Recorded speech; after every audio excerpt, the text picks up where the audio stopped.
MLC Ravikumar ಅವರ ಹೇಳಿಕೆಗಳು ಮತ್ತೆ ಮತ್ತೆ BJPಗಂತೂ ಒಂದು ಮುಜುಗರ ತರ್ತಾ ಇವೆ. BJP ಇದನ್ನು ಓನ್ ಮಾಡ್ತಾ ಇದ್ದಾರಾ? ಹೌದು ಏನೀಗ ಅಂತ ಇದ್ದಾರಾ? ತೀರಾ ನಿರಾಕರಿಸ್ತಾ ಇದ್ದಾರಾ ಅಂದರೆ ಎರಡು ಕಡೆನೂ ಇಲ್ಲ. ಅಡ್ಡಗೋಡೆ ಮೇಲೆ ದೀಪ ಇಟ್ಟಂತೆ BJP ನಾಯಕರು ಮಾತಾಡ್ತಾ ಇದ್ದಾರೆ.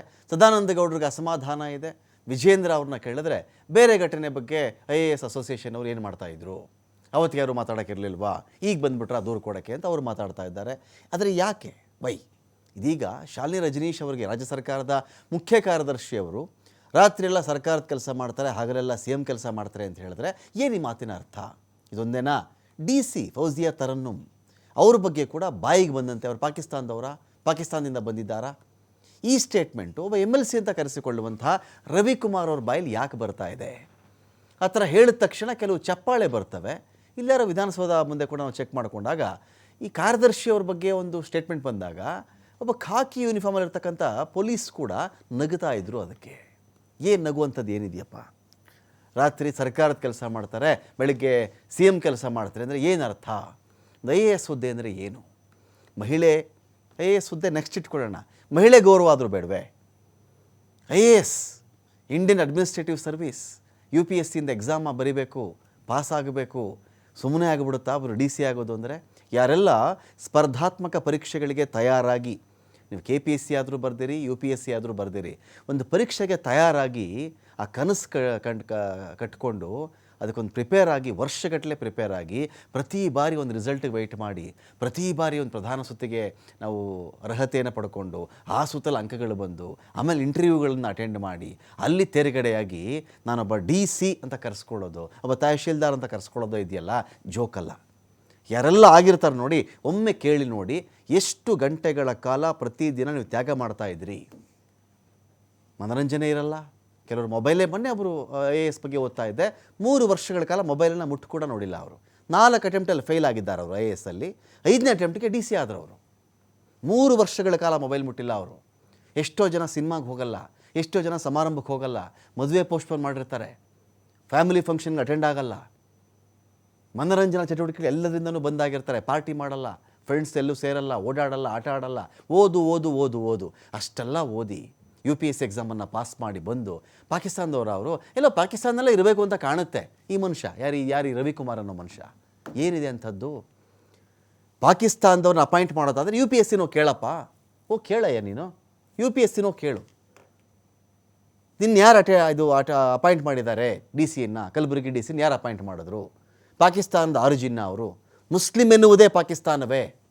ಮುಸಲ್ಮಾನ ಎನ್ನುವುದೇ ಪಾಕಿಸ್ತಾನವಾ? ಇನ್ನೊಬ್ಬ ಕೇಂದ್ರದಲ್ಲಿ ಆಪರೇಷನ್ ಸಿಂಧೂರ್ ಬಗ್ಗೆ ಮಾತಾಡ್ತಾ ಇದ್ದಾರೆ, ಒಬ್ಬರು ಮುಸ್ಲಿಂ ಸೋಲ್ಜರು ಅದ್ರ ಬಗ್ಗೆ ಬಂದು ಮಾತಾಡಿದಾಗ ಅದ್ರ ಬಗ್ಗೆ ಭಯೋತ್ಪಾದಕರಿಗೆ ಹೋಲಿಸ್ಕೊಂಡು ಮಾತಾಡೋದು ಎಷ್ಟು ಮಟ್ಟಿಗೆ ಸರಿ? ಇದ್ರ ಬಗ್ಗೆ ರಾಜ್ಯಾದ್ಯಂತ ಒಂದು ಆಕ್ರೋಶ ಅಂತೂ ವ್ಯಕ್ತವಾಗಿದೆ. FIR ಕೂಡ ದಾಖಲಾಯಿತು. ಸದ್ಯಕ್ಕೆ ಬಂಧಿಸುವುದು ಬೇಡ ಅಂತ ಒಂದು ಆರ್ಡರ್ ಬಂದಿದೆ. ಹಾಗೆಂದ ಮಾತ್ರಕ್ಕೆ ರವಿಕುಮಾರ್ ತಪ್ಪು ಮಾಡಿ ಅಂತ ತೀರ್ಪೇನೂ ಬಂದಿಲ್ಲ. ಇದೇ ವಿಚಾರಕ್ಕೆ ಸಂಬಂಧಪಟ್ಟಂತೆ ನಾನು ಡಿಬೇಟ್ ಸ್ಟಾರ್ಟ್ ಮಾಡ್ತಾ ಇದ್ದೀನಿ. ಪಾಲ್ಗೊಳ್ಳೋದಕ್ಕೆ ನಮ್ಮೊಂದಿಗೆ ರತನ್ ರಮೇಶ್ ಇದ್ದಾರೆ, BJP ವಕ್ತಾರರು. ಸ್ವಾಗತ ನಿಮಗೆ ರತನ್ ರಮೇಶ್. ಇನ್ನೊಂದು ಜೊತೆಯಲ್ಲಿ ನಟರಾಜ್ ಗೌಡ್ರು ಇದ್ದಾರೆ. ಸ್ವಾಗತ ನಟರಾಜ್ ಗೌಡ್ರು ಡಿಬೇಟ್ಗೆ, ಕಾಂಗ್ರೆಸ್ನ ವಕ್ತಾರರು. ಇಷ್ಟರಲ್ಲಿ ನಮ್ಮನ್ನ ದಿಲೀಪ್ ಕುಮಾರ್ ಅವರು ಕೂಡ ಜಾಯ್ನ್ ಆಗ್ತಾರೆ, ಹೈಕೋರ್ಟ್ನ ಅಡ್ವೊಕೇಟ್. ಮೊದಲನೇ ಪ್ರಶ್ನೆ ನಟರಾಜ್ ಗೌಡ್ರೆ, ಇದೇನು ಸಮಸ್ಯೆ ಇದು? ಮಹಿಳಾ ಅಧಿಕಾರಿಗೆ ಟಾರ್ಗೆಟ್ ಮಾಡ್ಕೊಂಡು ಮಾತಾಡೋದು, ಒಬ್ಬರು DCಗಾಯಿತು, CS ಬಿಡ್ತಾ ಇಲ್ಲ ಇವರು ಅಂದರೆ ಏನು? ಒಂದು ಅಟ್ಲೀಸ್ಟ್ ಒಂದು ಮಿನಿಮಮ್ ಒಂದು ಗೌರವ ಇರಬೇಕು. ಒಂದೊಂದು ಗೌರವ, ಹುದ್ದೆ ಬಗ್ಗೆ ಒಂದು ಗೌರವ, ಮಹಿಳೆ ಬಗ್ಗೆ ಒಂದು ಗೌರವ. ಈ ಕಡೆ ನೋಡಿದ್ರೆ ಆವಾಗ CT ರವಿನೂ ಹಿಂಗೆ ಮಾತಾಡ್ತಾ ಇದ್ರು, ನಿಮ್ಮದೇ ಸಚಿವೆಗೆ ಮಾತಾಡಿದ್ರು ಅಧಿವೇಶನ ಸಮಯದಲ್ಲಿ. ಶ್ರೀಮತಿ ಲಕ್ಷ್ಮೀ ಹೆಬ್ಬಾಳ್ಕರ್ ಅವ್ರಿಗೆ ಭಾಳ ಅತ್ಯಂತ ಕೀಳು ಮಟ್ಟದ ಪದವನ್ನು ಉಪಯೋಗಿಸಿ ನಿಂದಿಸಿದ್ರು. ಅದ್ರ ಮೇಲೂ ಕೂಡ FIR ಆಗಿತ್ತು. ಅದು ಇನ್ನು ಕೇಸ್ ನಡೀತಾ ಇದೆ. ಆದರೆ ಒಂದು ಇದು BJPಯ ಮನಸ್ಥಿತಿನ, ಇಲ್ಲ BJPಯಲ್ಲಿ ಕೆಲವು ನಾಯಕರು ಮಾತ್ರ ಈ ಥರನ ಅನ್ನೋದು ಒಂದು ಭಾಳ ಸಂಶಯ ಆಗಿದೆ. ಒಂದು ಈಗ ಜಾಸ್ತಿ ದಿನವೂ ಆಗಿಲ್ಲ, ಈಗ ತಾನೇ ಕಲಬುರಗಿ ಜಿಲ್ಲಾಧಿಕಾರಿಗೆ ಇದೇ ರವಿಕುಮಾರ್, MLC ರವಿಕುಮಾರ್ ಅವರು ಪಾಕಿಸ್ತಾನಿ ಅಂತ ಕರೆದ್ರಲ್ಲ. ಎಲ್ಲರೂ ಭಾರತೀಯರು ಅನ್ನೋದಕ್ಕೆ ಹೆಮ್ಮೆ ಪಡ್ತಾರೆ. ನೀವು ಪಾಕಿಸ್ತಾನಿ ಅನ್ನೋದಿದೆಯಲ್ಲ, ಅದು ನಮಗೆ ಒಂಥರ ತೆಗಳ ಥರ ಪದ ಆಗಿದೆ. ಈಗ ಒಬ್ಬರನ್ನ ಹೀಯಾಳಿಸ್ಲಿಕ್ಕೆ, ಒಬ್ಬರನ್ನ ಅವಮಾನ ಮಾಡಲಿಕ್ಕೆ, ಒಬ್ಬರನ್ನ ಕಿಂಡಲ್ ಮಾಡಲಿಕ್ಕೆ ಉಪಯೋಗಿಸೋ ಪದ ಥರ ಆಗಿದೆ. ಒಬ್ಬ ಜಿಲ್ಲಾಧಿಕಾರಿ, ಮಹಿಳಾ ಜಿಲ್ಲಾಧಿಕಾರಿನ ನೀವು ಆ ಥರ ಅವಮಾನ ಮಾಡ್ತೀರಾ, ಅವ್ರನ್ನ ನೀವು ತುಚ್ಛವಾಗಿ ಕಾಣ್ತೀರಾ ಅಂದರೆ ನಿಮ್ಮ ಮನಸ್ಥಿತಿ ಯಾವುದು? ಓಕೆ, ಅವ್ರನ್ನ ಮೈನಾರಿಟಿ, ನೀವು ಅವರು ಅಲ್ಪಸಂಖ್ಯಾತರು, ಮುಸಲ್ಮಾನನ ಕಾರಣಕ್ಕಾಗಿ ನೀವು ಅವ್ರನ್ನ ಗೆಲಿ ಮಾಡ್ತಾ ಇದ್ದೀರಿ. BJPನಲ್ಲಿ ಮನಸ್ಥಿತಿನಲ್ಲಿದೆ, BJPಯ ಅವರ DNA ನಲ್ಲಿದೆ ಮುಸಲ್ಮಾನರನ್ನ ತುಚ್ಛವಾಗಿ ಕಾಣುವಂಥದ್ದು. ಓಕೆ. ಶ್ರೀಮತಿ ಶಾಲಿನಿ ರಜನೀಶ್ ಅವರು ಮುಖ್ಯ ಕಾರ್ಯದರ್ಶಿಯವರು, ಅವರನ್ನು ನೀವು ಯಾವ ದೃಷ್ಟಿಕೋನದಲ್ಲಿ ನೀವು ಮಾತಾಡಿದ್ದೀರಿ? ಓಕೆ.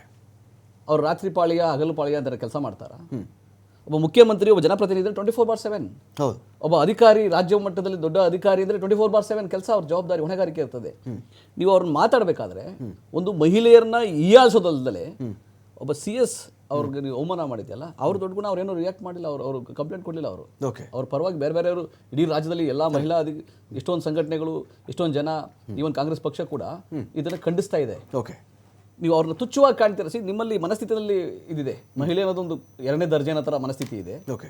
2ನೇದು, ರಾಜ್ಯದಲ್ಲಿ ಅಧಿಕಾರಿಗಳಿಗೆ ಗೌರವ ಕೊಡೋ ನಿಮ್ಗೆ ಗೊತ್ತಿಲ್ಲ. ನೋಡಿ, ಕಳೆದ ಸರ್ಕಾರ ಇರಬೇಕಾದ್ರೆ 2 ಮಹಿಳಾ IAS ಅಧಿಕಾರಿಗಳು ಬಹಿರಂಗವಾಗಿ ಕಚ್ಚಾಡ್ತಾ ಇದ್ರು, ಬಹಿರಂಗವಾಗಿ ಸೋಷಿಯಲ್ ಮೀಡಿಯಾದಲ್ಲಿ ಪೋಸ್ಟ್ಗಳು ಹಾಕೊಂಡು ಇವರು ಜಗಳ ಆಡ್ತಿದ್ರು ಯಾವಾಗಲೂ. ಅದನ್ನು ಕರೆಸಿ ನಿಲ್ಸಕ್ಕೆ ನಿಮ್ಮ ಕೈಲಿ ಆಗಲಿಲ್ಲ. ಜಗಳ ಆಡ್ಕೊಳ್ಳಿ ಅಂತ ಒಬ್ರಿಗೆ ಸಪೋರ್ಟ್ ಮಾಡೋದು, ಅಫಿಷಿಯಲ್ ಆಗಿ BJP ಒಬ್ಬರು ಸಪೋರ್ಟ್ ಮಾಡೋದು, ಇನ್ನೊಬ್ಬರನ್ನ ಆಯ್ತು ಜಗಳ ಆಡಲಿ ಅಂತ ಬಿಡೋಂಥದ್ದು. ಈ ರೀತಿಯಾಗಿ ಮಾಡ್ಕೊಂಡು ಬಂದಿದ್ರು. ಇದು ಸಲ್ಲದು, ಇದನ್ನು ಯಾರೂ ಒಪ್ಪಲ್ಲ. ಇಡೀ ಮಹಿಳಾ, ಯಾಕಂದರೆ ಈಗ CT ರವಿ ಅವರು ಕೂಡ ಲಕ್ಷ್ಮೀ ಹೆಬ್ಬಾಳ್ಕರ್ ಅವ್ರಿಗೆ ತುಚ್ಛವಾಗಿ ಕಂಡಾಗ, ಕೆಟ್ಟದಾಗಿ ಮಾತಾಡಿದಾಗ, ಅಶ್ಲೀಲವಾಗಿ ಮಾತಾಡಿದಾಗ ಎಲ್ಲರೂ ಖಂಡಿಸಿದ್ರು.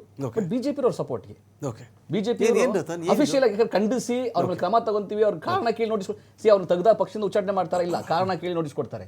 ಇನ್ನೊಂದ್ಸಲ ಈ ಥರ ಮಾತಾಡಬಾರ್ದು ಅಂತ ಒಂದು ನೋಟಿಸ್ ಕೊಡ್ತಾರೆ. ನಮ್ದು ಆಂತರಿಕವಾಗಿ ಒಂದು ಸಮಿತಿ ಮಾಡಿ ತನಿಖೆ ಮಾಡ್ತೀವಿ ಅಂತ ಒಂದು ಹೇಳ್ತಾರೆ. ಆ ಥರ ಇಲ್ಲ.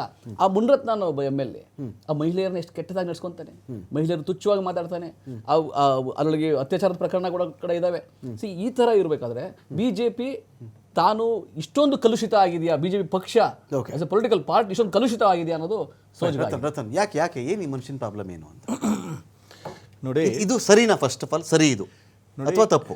ನೋಡಿ, ಇಂಗ್ಲೀಷಲ್ಲಿ ಒಂದು ಗಾದೆ ಇದೆ, diversion is the best way far away from all the problems ಅಂತ. ಕಾಂಗ್ರೆಸ್ನಲ್ಲಿ ಇತ್ತೀಚೆಗೆ ಏನಾಗ್ಬಿಟ್ಟಿದೆ ಅಂತ ಹೇಳಿದರೆ, ಅವರ ಬಣ ರಾಜಕೀಯ ತಾರಕಕ್ಕೆ ಹೋಗಿದೆ.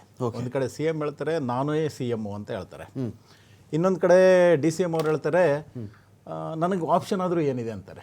ಹಿಂಗೆ ಮಾತಾಡಿದ ತಕ್ಷಣವೇ ಅವರವರ ಶಿಷ್ಯರು ಬಂದು ಅವರವ್ರನ್ನ ಸಮರ್ಥಿಸ್ಕೊಳ್ಳುವಂಥ ಕೆಲಸ ಮಾಡ್ತಾರೆ. ಇಕ್ಬಾಲ್ ಹುಸಾನ್ ಒಂದು ಕಡೆ ಹೇಳ್ತಾರೆ ನಮ್ಮ ಹತ್ರ 100 ಜನ ಇದ್ದಾರೆ, ಇವರು DK ಅವರೇ CM ಆಗಬೇಕು ಅಂತಾರೆ. ಒಟ್ಟಿನಲ್ಲಿ ಇದು ಬಣ ರಾಜಕೀಯವು ತಾರಕಕ್ಕೆ ಹೋಗಿ ಈ ರಾಜ್ಯದ ಜನರಿಗೆ ಒಂಥರ ವೈರಾಗ್ಯ ಬಂದುಬಿಟ್ಟಿದೆ ಈ ಸರ್ಕಾರದ ಮೇಲೆ.